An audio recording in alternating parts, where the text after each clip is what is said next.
여러분 안녕하십니까, 진성호입니다. 유시민 노무현재단 이사장이 최근 한 유튜브 발언이 지금 정치권을 강타하고 있습니다. 자, 4월 7일 재보궐선거에서 민주당이 참패하면서 유시민 씨가 한 이 말이 다시 부각되기 시작했습니다. 유시민 씨의 이 말을 분석해보면 과거에 했던 본인의 선언을 뒤집는 겁니다. 어쩌면 유시민은 이 말을 믿었던 많은 사람들을 배신하는 건지도 모릅니다. 자, 유시민 전 장관, 임명직 공무원이 되거나 공직선거에 출마하는 일은 제 인생에 다시는 없을 것이다. 이렇게 2018년 10월 이야기했습니다. 그리고 나름대로 유튜브도 하고 저술도 하고 재밌게 살았습니다.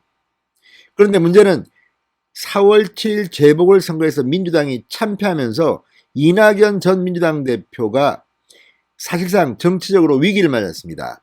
한때 차기 대권 후보 1위를 기록했던 이낙연이 지금은 한참 떨어진 3위로 추락해버렸습니다. 게다가 민주당 대표를 맡으면서 이 4월 7일 서울 부산시장 보궐선거를 이기겠다고 했는데 이걸 수행하지 못했습니다. 값어치가 폭락한 겁니다. 자, 이런 가운데 지금 친문 진영은 난리가 났습니다. 누군가 나서야 한다. 이낙연도 안 되고 이재명을 놔두면 안 된다. 이재명 경기도지사는 결코 믿을 수 없는 사람이다. 문재인의 퇴임 후가 안전하지 못하다. 이런 주장들이 지금 막 나오고 있습니다. 친문들의 이재명 견제는 여기저기서 보이고 있습니다. 그런 가운데 유시민을 친문적자 유시민, 친노적자 유시민 대권 후보로 한번 밀어보자. 이런 움직임이 일어나기 시작했습니다. 그러던 차에 유시민이 교보문고 유튜브 채널에서 이런 발언을 했습니다. 신념에 너무 집착하지 마시기 바란다. 신념 자체도 달라지는 가변적인 것이다. 이런 발언을 했습니다. 자, 이 발언에 친문 유튜브 방송들이 주목하기 시작했습니다.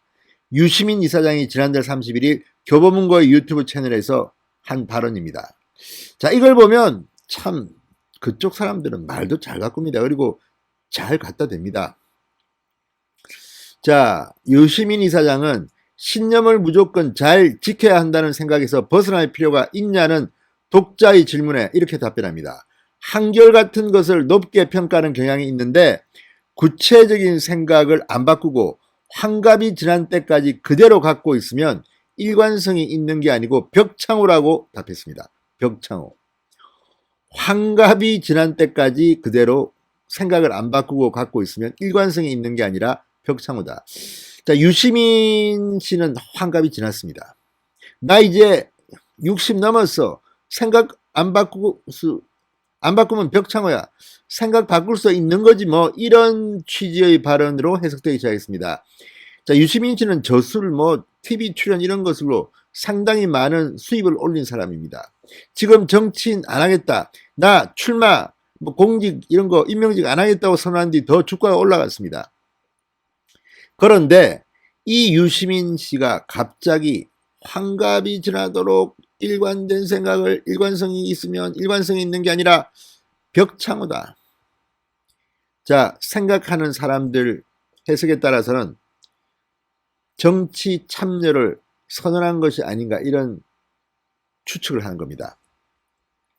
자, 유시민은 신념에도 청리가 있는데 구체적인 생각들은 정보, 경험, 세상의 조건이 바뀌고 관계 맺는 사람들이 달라지면 일정 부분 변경이 불가피하다. 달라지는 것을 자연스럽게 받아들일 필요가 있다고 말했습니다. 이 말대로라면 자기가 과거에 했던 말 다 아니야, 그건 틀렸어. 나 바뀌었어. 지금 나하고 관계 있는 사람들이 달라지고 정보, 경험, 세상의 조건이 바뀌었어. 민주당이 참패했어. 민주당이 이겼으면 나는 정치 안 해. 그렇지만 민주당이 졌으니까 이제 누군가 필요해. 그게 나야. 이렇게 말할 수도 있지 않겠습니까? 자, 이낙연이 주저앉으면서 지금 친문진영 일각에서는 유시민의 이런 발언을 정계 복귀설로 해석하는 기류가 감지된다고 중앙일보는 분석했습니다. 25만 명의 구독자가 있다는 한 친문 유튜브는 그가 복귀한다면, 유시민이 복귀한다면 여권 세력에게는 천군만마가 생긴 것이다. 부디 닦기 다시 복귀하길 간절히 희망한다. 댓글에서도 이재명 경기지사에 대항할 친문 후보는 유시민뿐이다, 이런 내용이 이어졌다고 합니다. 노무현 재단 측은 유시민 이사장은 정치 안 한다, 뜻이 확고하다, 이렇게 부인하고 있다고 합니다. 그렇지만 사람들은 믿을까요? 자, 어쨌든 지금 이재명, 이낙연 두 사람이 뛰었고, 이낙연은 한참 처지고 이재명이 남았는데, 이재명은 친문 진영에서는 받아들이기 힘든 정치인으로 보는 사람들이 많습니다. 그렇다면 앞으로 이재명과 민주당 친문 간의 전쟁이 벌어질 것으로 보입니다. 그리고 이재명이 민주당 내부 경선을 통과해서 민주당 대통령 후보가 될 가능성은 그렇게 높게 보지 않는 사람들이 많은 것도 사실입니다. 자, 지금 가장 기분 나빠할 사람이 있습니다. 바로 정세균입니다. 자, 지금 지지율도 뭐 2, 3%밖에 안 나와서 갇혀 있습니다. 총리하고 있으니까. 그러니까 빨리 총리 그만두고 나가서 이제 좀 으쌰으쌰 해야 되는데, 이번 선거에서 참패하면서 정세균도 참 난감해졌습니다.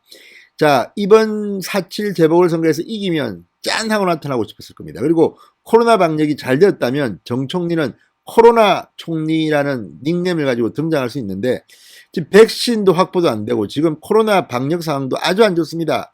이거를 자기의 업적이라고 내세울 수도 없고, 또 정세균 총리 시절에 뭐 하나 특별히 잘 됐다고 기억하시는 거 있습니까? 게다가 이란으로 지금 갔습니다. 한국 케미호와 선장을 석방하자 양국 협력을 위해서 순방 외교에 나선 겁니다. 그런데 13일에 귀국하면 총리직 던지기로 했습니다. 그런데 그게 힘들어졌습니다. 19, 21일 대정부 질문까지 있어야 될 것으로 보입니다. 또 원래 문재인 대통령에게 이미 사의를 표명했다는 기사들이 많이 나왔습니다. 그럼에도 불구하고 모양이 문재인 대통령에게 힘을 실어주는 쪽으로 가야 되는데 지금 그게 꼬이고 있는 겁니다. 정세균 총리는 갑갑할 겁니다. 여기에 후임 총리가 올 때까지 계속해, 그러면 또 곤란해집니다. 물론 정세균 총리가 사의가 이 문재인 대통령으로부터 받아들여지면 그만두면 됩니다. 그리고 그 자리는 홍남기 경제부총리가 총리 직무대행을 하면 됩니다. 그럼에도 불구하고 지금 정세균 총리는 모양을 많이 구겼습니다. 짠 하고 나타날 별이 시간을 놓친 겁니다.